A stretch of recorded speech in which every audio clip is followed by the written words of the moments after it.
Why does nobody believe kids when they say something feels wrong? I asked my mom that after what happened, and she just stared at me because she finally understood. It started when we moved into this old apartment building, and at first it seemed normal except for one thing. Every night, right around 2:13, I'd hear someone running down the hallway outside my room, not walking, running, fast, back and forth like they were panicking. The weird part was that our floor only had 3 apartments.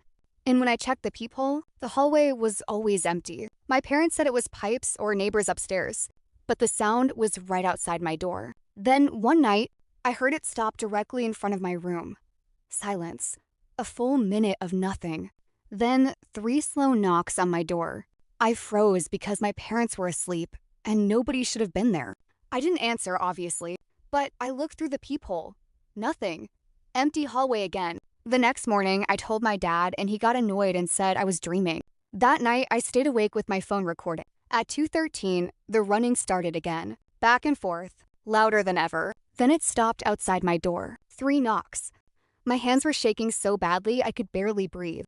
But this time I checked the recording right after. You could hear the footsteps, clear as day. My dad finally listened to it and went pale because he recognized something I didn't. In between the footsteps, there was the sound of an elevator dinging.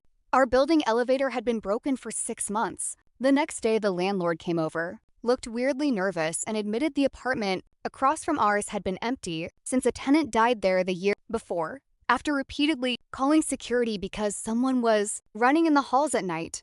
Moved out a week later. But the part that still messes with me is this.